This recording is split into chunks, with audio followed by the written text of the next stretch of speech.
everybody, it's Phil from Zaid Comics, the writer and co-creator of Magicop, graphic novel set to launch on Indiegogo in August, and just one half of the two best-looking brothers in all of comics. And today we are doing a comic review, taking a look at the newest installment, issue 2 of Punk Mambo, coming out from Valiant Comics. I fell in love with the first issue. I saw the preview of the first issue in one of the free comic book day previews comics, and it was really cool. It sucked me in, and these covers, man, Dan Brereton is killing it on these covers, painted covers of Punk Mambo. I have the big poster of the first issue cover, and this second issue cover is just killer. Look at that. That is awesome. And I'm only getting the Dan's covers because they are so badass. The pink just pops off of the page. And before we get into it, I do want to talk about my own comic, Magic Cop. If you go to zaidcomics.com, sign up for our mailing list, and you'll be able to read a free 12-page short story involving the Magic Cop characters. And it's basically a trailer for our new 88-plus page graphic novel launching on Indiegogo in August. So head on over there. You'll get some behind-the-scenes looks at colored pages as we progress through the creating the first chapter, and you'll have all the info you need to help us out with the crowdfunding campaign, and if you guys are into it. So it's a 1980s crime fantasy full of werewolves, mermaids, and witches, smashed in with high-speed Miami Vice stories. So check that out, and we're going right into Punk Mambo. This book takes place, right after issue 1, and if we open up the front cover here, we get this really cool layout. Some art by David Mack in the background, as you can see, and with the credits of the creators, along with a little kind of pitch, I would say synopsis of the character, which I really love. In fact, I wanted to do this. I actually got the idea for doing this for my Lost Pages project that's coming up after Magic Cop, because there's a lot of different characters in there, and I really want to hit home with their biographies and what they're about. So this little snippet here on the side is a great way just to jump into the character. It's not even a continuation or like a recap of the last issue, but it's showing the attitude of who Punk Mambo is and where she's come from. And the first time I was, got the idea for that is in Hellboy. In a lot of the newer Hellboy stories, they'll do a little tiny back story of Hellboy inside the front cover. So I'm really digging that.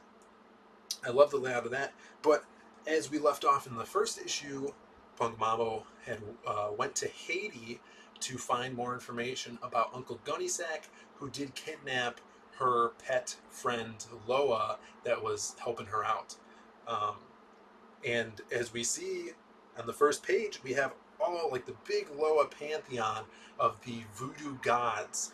The ones that stick out to me that I know are Baron Samedi. Of course, he is the skeleton god of death, and most notably, probably the character from Live and Let Die, 007 James Bond, Live and Let Die. Baron Samedi was a character in there. He's also in the Golden Eye version of the game, and he's the easiest target because he's the tallest. His top hat actually has a hurt box, so you can shoot him in the top hat. And then Baron Samedi's wife or lover, Maman Brigitte,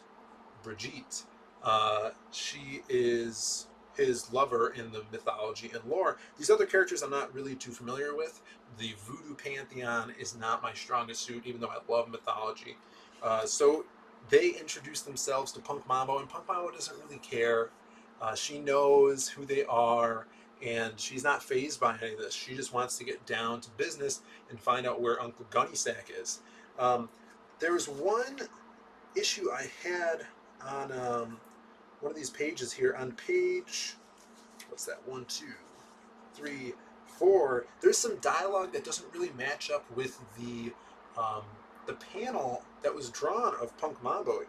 In here, the third panel, she kind of looks exhausted and beat, but the dialogue doesn't really reflect that. That was kind of my only, down like gripe with this issue is that panel, and that could be me being picky. But I know from writing comic scripts, working with artists, especially if you're not doing it full script, and I'm not sure how Cullen Dunn, I believe the writer, or Cullen Bunn is writing this. He might be writing it full script, or writing the dialogue after he gets the uh, the art back. But there could be that disconnect between writer and artist if you aren't doing it full script, and the artist is kind of going off his own feel of what to draw and the expressions to draw. That's why a lot of artists prefer to draw off of a full script, so they know exactly what the writer wants them to be saying at that time, and you can put an expression there. So I don't know the situation, but that just kind of jumped out at me as a writer myself. The colors in this are super vibrant. I love the color choice of the smoke when she lights up the cigarette. We have the little skulls in there, the green smoke, super magic-y and badass. So basically, the Loa assign their a friend of theirs, Joseph, to go along with Punk Mambo to try to find out more where Uncle Gunnysack is. Maria Lavu tags along, and they're out in this market area, and it's very weird because the citizens of this market area in Haiti are calling Punk Mambo Maman Brigitte, and she doesn't know why, and she's really off put by this. But she gets dragged to this other side of the market where they find the followers of Uncle Gunnysack. They are wearing these weird, creepy masks, very spooky. And Punk Mambo just right away, she starts kicking their ass. She doesn't want to waste any time because she wants to know where Uncle Gunnysack is so she could, get her Loa back and get out of town and go back to minding her own business, as she says. So we get some cool action shots showing off her abilities, and then Uncle Gunnysack appears and snags Marie Lavu. Sacks her because that's his thing. He just sacks people apparently, and this really cool regurgitates these dead bones of children, and they start attacking all of Punk Mambo and Joseph.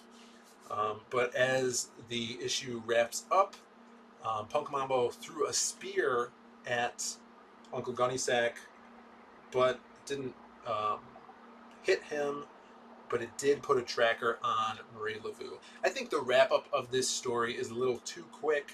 I think the explanation of, oh, I threw this spear at the sack, but we don't know if it hit the sack or went through it, but it put a tracker on Marie.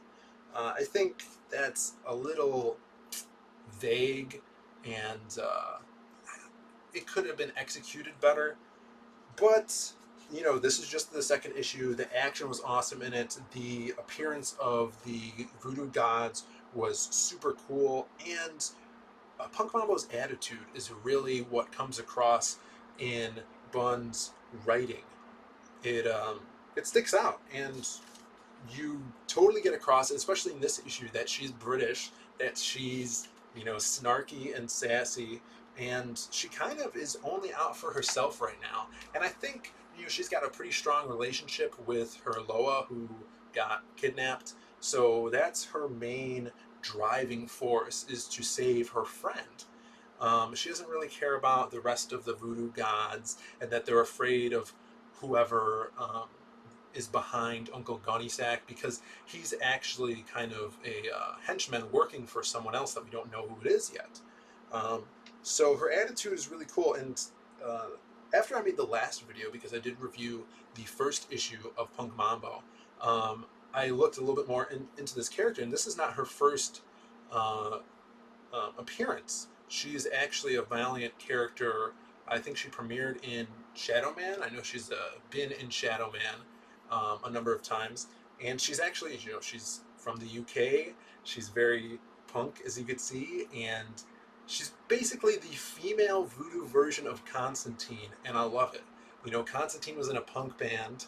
Constantine, of course, from Vertigo, DC Comics, and Alan Moore creation. He's British. He's been in a punk band. He's very all about anarchy and sticking it to the man, not listening to authority, and not having a lot of friends because his friends, when he does make them, they continuously die.